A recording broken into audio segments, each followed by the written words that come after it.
Hi అండి.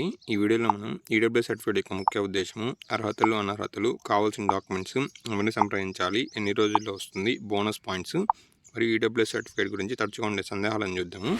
ముందుగా EWS certificate యొక్క ముఖ్య ఉద్దేశం ఏంటంటే ఎస్సీ, ఎస్టీ, ఓబీసీ పరిధిలోకి రాని ఆర్థికంగా వెనుకబడిన జనరల్ కేటగిరీకి చెందిన అభ్యర్థులకు ప్రభుత్వ ఉద్యోగాలు మరియు విద్యా సంస్థలలో 10% రిజర్వేషన్ కల్పించడము. ఈ సర్టిఫికేట్ కొరకు ప్రభుత్వం కొన్ని విధి విధానాలను నిర్దేశించింది. వాటి పరిధిలోకి వచ్చిన వారికి మాత్రమే ఈ సర్టిఫికేట్ని జారీ చేస్తారు.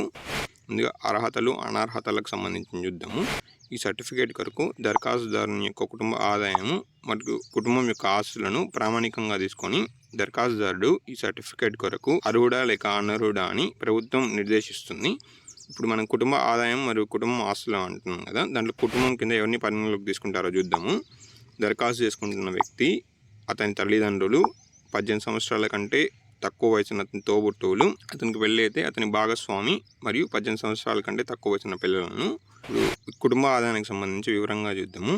మీరు ఈ ఆర్థిక సంవత్సరంలో ఈ సర్టిఫికేట్ దరఖాస్తు చేసుకుంటే గత ఆర్థిక సంవత్సరంలో మీ కుటుంబం సంపాదించిన మొత్తం ఆదాయాన్ని కన్సిడర్ చేస్తారండి.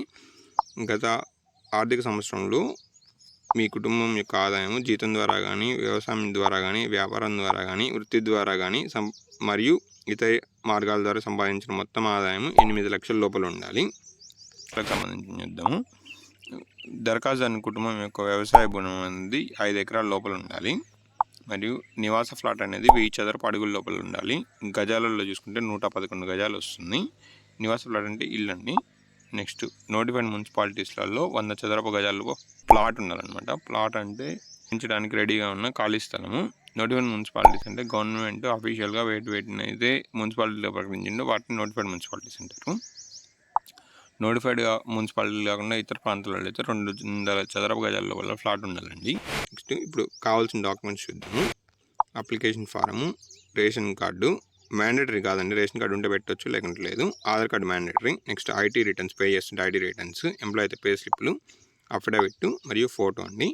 ఈ సర్టిఫికేట్ గురించి ఏమైనా సంప్రదించాలంటే మీ గ్రామ సచివాలయం నుండి లిస్ట్ అసిస్టెంట్ గారిని వారు ఎంటర్ చేస్తారు. ఎంటర్ చేశాక అది ప్రాసెస్ అయ్యి తహసీల్దార్ గారి దగ్గరికి వెళ్తుంది. తహసీల్దార్ గారు వెరిఫై చేసి అప్రూవ్ ఇస్తారు. అప్పుడు మీకు సర్టిఫికేట్ వస్తుంది అనమాట.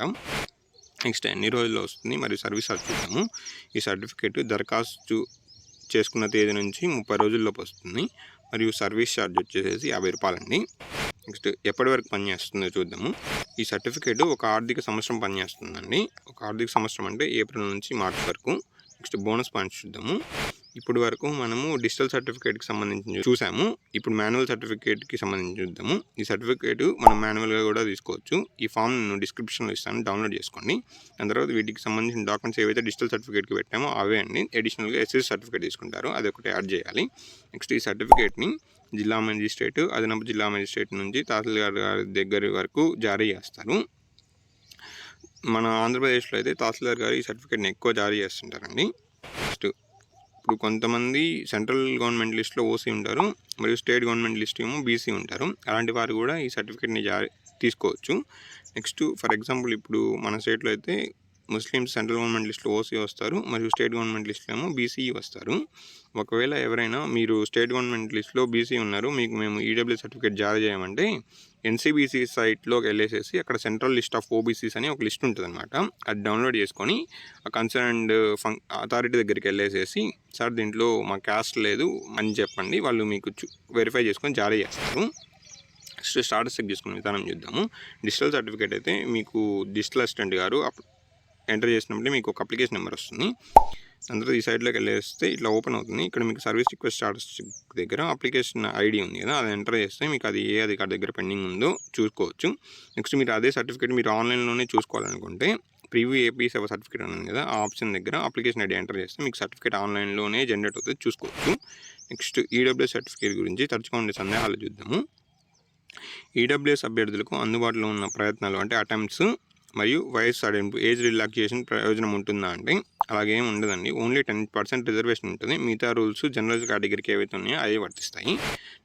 భూమి ఆ ఆస్తి పరిమితి కంటే ఎక్కువ తల్లిదండ్రుల పేరు మీద ఉండి ఒకరికంటే ఎక్కువ మంది పిల్లలు ఉంటే మరియు ఆస్తిని పంపిణీ చేయకపోతే ఆ పరిస్థితిలో పిల్లలలో ఒకరు ఈడబ్ల్యూ సర్టిఫికేట్ కోసం దరఖాస్తు చేసుకోవచ్చు అంటే చేసుకోలేరు, ఎందుకంటే కుటుంబం కింద తల్లిదండ్రులను కూడా కన్సిడర్ చేస్తారు కాబట్టి. నెక్స్ట్ వ్యవసాయ భూమి ఆ నివాస ఫ్లాటు ఒకటి కంటే ఎక్కువ రాష్ట్రాలు ఆ జిల్లాలలో లేదా ఒకే రాష్ట్రం ఆ జిల్లాలో ఉన్నట్లయితే అటువంటి భూమి ఆ రాష్ట్రాలన్నీ కలపబడతాయండి. దరఖాస్తుదారుని తల్లిదండ్రి మరియు బాబాయిల మధ్య పంపిణీ చేయని తాతయ్య వారి ఆస్తి సర్టిఫికేట్ కోసం పరిగణలోకి తీసుకుంటారండి. తీసుకోరండి. గవర్నమెంట్ కుటుంబం కింద తాతయ్య వారిని బాబాయ్ వారిని కన్సిడర్ చేయలేదు కాబట్టి. నెక్స్ట్ రెసిడెన్షియల్ ఫ్లాట్ 90 చదరపు గజాల పట్టణ ప్రాంతాల్లో అంటే నోటిఫైడ్ మున్సిపాలిటీస్లో మరియు 150 చదరపు గజాలు గ్రామీణ ప్రాంతాల్లో అంటే నోటిఫైడ్ మున్సిపాలిటీ కాకుండా ఉన్న దగ్గర నివాస ప్లాట్ ఎలా పరిగణిస్తారు మరియు వీటి సర్టిఫికేట్ దరఖాస్తు అర్హులా అంటే అర్హులేనండి. ఎందుకంటే నోటిఫైడ్ మున్సిపాలిటీస్లో 100 చదరపు గజాల లోపల ఉంటే అర్హులే, మరియు అదర్ నోటిఫైడ్ మున్సిపాలిటీస్లో అయితే 200 చదరపు గజాల లోపల ఉంటే అర్హులు కాబట్టి. నెక్స్ట్ రెసిడెన్షియల్ ఫ్లాట్ నిర్మాణం వ్యవసాయ భూమిలో ఉంటే ఆ ఆస్తి నివాస ఫ్లాట్ లేదా వ్యవసాయ భూమి కిందకు వస్తుందంటే మీరు ఎక్కడైతే ఇల్లు కట్టుకున్నారో అది ఫ్లాట్ కిందకి వస్తుంది, మరియు మిగిలిన భూమిని వ్యవసాయ భూమి కింద కన్సిడర్ చేస్తారు. నెక్స్ట్ ఒక వ్యక్తి రాష్ట్ర జాబితాలో ఓబీసీ చెందిన వ్యక్తి అయి ఉండి సెంట్రల్ లిస్ట్లో ఓబీసీకి చెందిన వ్యక్తి కాకపోతే అతను ఈ సర్టిఫికేట్ దరఖాస్తు చేసుకోవచ్చండి. నెక్స్ట్ కుటుంబ ఆదాయం కోసం నెలవారీ పింఛన్ ఆరు కుటుంబ పింఛన్ లెక్కించబడుతుందా అంటే మీ కుటుంబం కింద ఎవరికి పింఛన్ వచ్చినా ఆ ఆదాయం మొత్తాన్ని లెక్కిస్తారండి. నెక్స్ట్ ఆదాయం రాష్ట్ర సర్టిఫికేట్ కీలకమైన తేదీ ఆ చివరి తేదీ ఏమి ఉండదండి. మీరు ఒక ఆర్థిక సంవత్సరంలో ఎప్పుడైనా దరఖాస్తు చేసుకోవచ్చు. ఒకవేళ జాబ్ నోటిఫికేషన్లో లాస్ట్ డేట్ అని మెన్షన్ చేస్తే ఆ లోపు తీసుకోవాలి. నెక్స్ట్ రాష్ట్ర మరియు యూటీ నందు ఆదాయం రాష్ట్ర ధృవీకరణకు జారీ చేసే అధికారి యొక్క పేరు, హోదా మరియు సీల్ స్టాంప్ అవసరం అంటే ఖచ్చితంగా ఉండాలండి. ఒకవేళ లేకుంటే సర్టిఫికేట్ వెరిఫికేషన్ మిమ్మల్ని మళ్ళీ వెనక్కి పంపిస్తారు. నెక్స్ట్ దరఖాస్తుదారులు తల్లిదండ్రులతో కలిసి ఉండకపోయినా లేదా తల్లిదండ్రులతో విడిపోయిన ఆస్తి లేదా కుటుంబ ఆదాయాన్ని లెక్కించడానికి తల్లిదండ్రుల ఆదాయాన్ని పరిగణలోకి తీసుకుంటారండి. నెక్స్ట్ ఈడబ్ల్యూఎస్ రిజర్వేషన్ కొరకు 18 సంవత్సరాలు లేదా అంతకంటే ఎక్కువ వయసున్న తోబుట్టువులు ఆరు పిల్లలు కుటుంబ నిర్వచనం ప్రకారం లెక్కించబడతారంటే లేదండి, తీసుకోరు. నెక్స్ట్ దరఖాస్తుదారు సంబంధించిన తర్వాత ఈడబ్ల్యూఎస్ కోసం ఆస్తి మరియు ఆదాయ ధృవీకరణ పత్రాన్ని జారీ చేయడానికి గరిష్ట కాల పరిమితి ఎంత అంటే డిజిటల్ సర్టిఫికేట్ మనం చూసాం కదా 30 రోజుల్లో వస్తుంది. మాన్యువల్ సర్టిఫికేట్ అయితే వాళ్ళు మన కుటుంబం యొక్క ఆదాయం మరియు కుటుంబం యొక్క ఆస్తిని వెరిఫై చేసి వీలైనంత త్వరగా జారీ చేస్తారండి. Thank you.